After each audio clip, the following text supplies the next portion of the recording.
Hello everybody, this is the game analysis slash just talking about round 1 of my first 2020 tournament. I'm quite proud of how I played. I think I could have improved on some places. I've just done a brief analysis with the engine, but in this video I'll just talk about how I was feeling during the game and the sort of moves I make. I hope you enjoy. Let's get on with it. I've got down on my board and I think I was playing on board 2 of the intermediates. And it's quite a big competition. The playing hall was massive. That's something I didn't realise. I went in just like an expanse of tables and chairs, really quite majestic. I've wrote all my moves down in this book here. I've just put them into Ledger, so I'll do a little brief analysis of it now. Let's see. So yeah, I had the black pieces. My opponent, I think just for like politeness and etiquette, I'm not going to mention their name. We're just going to call them unnamed opponent number 1. Played e4 and I responded with c5, so I had prepared the Sicilian defence for this tournament, and I was quite happy that we got like this open variation here. So I played the dragon here, and after bishop e3 I was quite excited. I really like the mainline Yugoslav attack sort of positions where both sides like really belligerently attacking each other.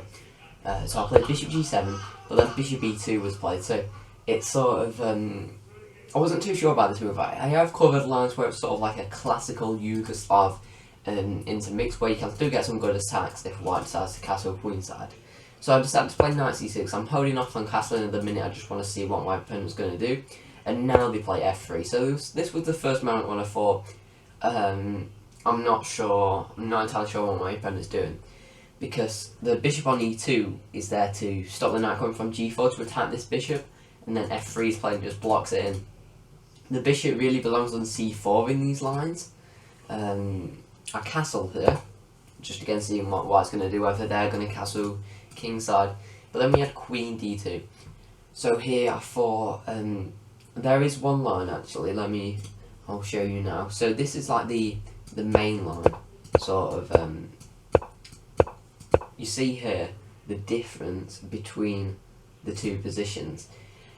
The bishop on c4 in this line prevents d5. For example, if it wasn't here, then I'd play d5. So the thought process that I had is, since the bishop is on e2, I'm going to play d5. It's sort of a rule that if you can get d5 in these sort of Sicilian games, you're doing quite well for yourself. So I do play d5, and then we have some trade in the centre. E takes d5, knight takes d5, knight takes c6. All of these trades off of the board. And now c3.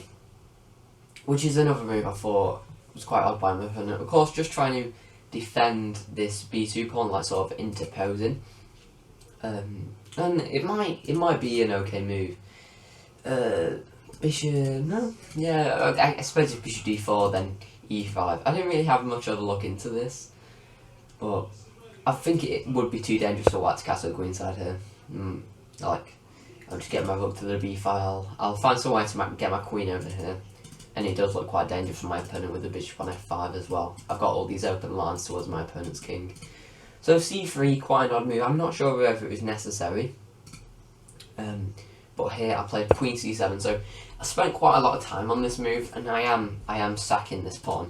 And it was quite a deep idea about the white king still being in the centre and this c3 pawn also being a bit weak. If this pawn were to be captured, then I had the idea of playing rook b8, and white just can't come back with queen d2, because then I have the sacrifice rook takes b2, queen takes, and it's a fork here. But then the question is, after queen c7, let's say it takes, I think that I think I analysed rook b1 being the best move, and then I can bring this rook to attack the queen, and I do get quite a lot of activity for, let's say this, I'd be winning. I do get quite a lot of activity. In fact, yeah, maybe rook b1's not right in view of bishop f5. And of course, this b pawn can't come forward, otherwise the pawn would be lost. So I wasn't sure about this idea. I spent quite a lot of time on it, but instead of going into any of that, my opponent just played bishop f4, attacking my queen. I thought this was a little odd, but because I do get e5, gaining space in the centre and attacking the bishop, and I really expected bishop h6 here, just trading off the bishops, in which case I'd probably take, since there's no real attack, I'm just misplacing the queen. and then go for like a rook b8 and then a rook d8, bishop out to f5, I'd be completely happy with my position. Material's equal, but I would be quite confident in trying to create chances in that position. But instead my opponent played bishop g3. Bishop g3, I mean, I think it's an okay move. I just found it a little bit unnatural to get the bishop off of this sort of diagonal where it would trade off for my bishop. Anyway, here I played rook d8. I wasn't too sure what move to make, so I just decided to reinforce this centre, not allow... I didn't want to calculate all the lines where I sacrificed this pawn again, so I just defended it. My opponent castled on the king side here and I played rook b8. Rook b8 puts one attacker on the b2 pawn, and I have the threat of queen b6, which would check the king and put another attack on this b2 pawn, so I would win it.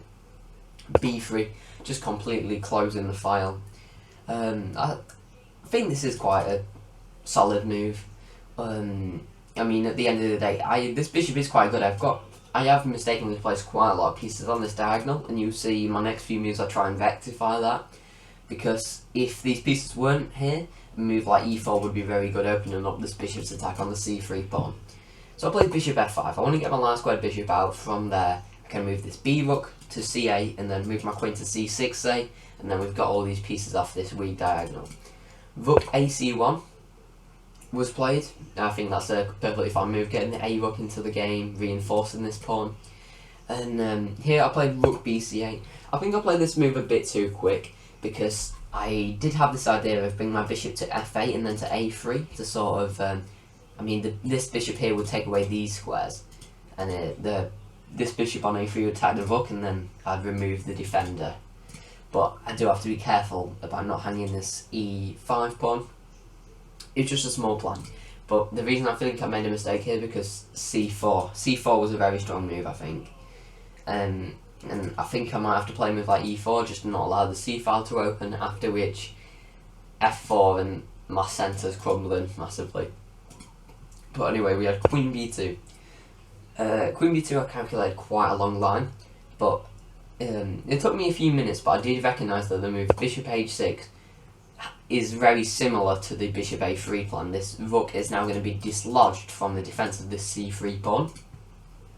So rook cd1 was played. But here it's just sort of the case of calculating a little bit further than your opponent. So I recognise that after queen takes c3, the queen trade, and then the rook takes, I am in fact a pawn up. I'm a pawn up.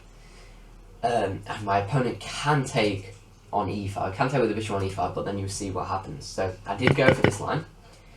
In fact, I'm just going to have a little look at... In fact, no, I'll go straight into the line. And after bishop e5, the move rook e3 wins a bishop. This is a fork. It's very not very often that you see something like this. But bishop f6 attacking my rook. Then we have rook d6. This bishop can't move to any square to attack my rook, and this bishop's hanging. So I'm just gonna have a little saw this now. If my opponent had played, no, I suppose it's the same sort of idea. We've got the check here, and then the rook comes to c2. Yeah, this would be crushing. Sorry, I did not recognise that. Yeah, so after all of this, bishop comes to b5. I've won a piece. Thought, yeah, I'm gonna win the game. And then rook takes d5, and now I just have to do a little bit of conversion. I had quite a time advantage. I play very quickly, so I had quite a time advantage. I spent time on my moves. Bishop e6, rook d8 check, king g7. I've got to be careful if my opponent brings two rooks to the 8th rank, but I would not allow that. Rook a8, attacking my pawn, but after... Oh, sorry. Let's go forward a bit here. Yeah, there we go. Rook a8, attacking my pawn. Played rook e5, attacking the bishop. I just want to sort of get this rook into play. Bishop d3, and I bring my rook to the 7th. This pawn can't be taken because then I've got bishop e3 check. It'd be a fork. a4 played, stopping my rook from attacking a2. But here I played bishop takes c4, b takes c4, rook c6, f4. So the opponent plays f4 to stop my bishop from seeing the e3 square. But after rook takes c4, rook takes a7, and rook cc2, my opponent resigned in view of the fact that there's no real way to stop mate. If this pawn comes forward, then this is, I think this mate's got a name. I'm going to call it a double rug mate. So there we are, I've got a very nice start to the tournament in round 1. I think there's a few draws in the intermediate section, but the majority of people either won or lost. And I'm looking forward to the next day, see how it goes. Thanks a lot for watching, and thanks for all your support in the comments. I will see you tomorrow for the coverage of round 2. Goodbye.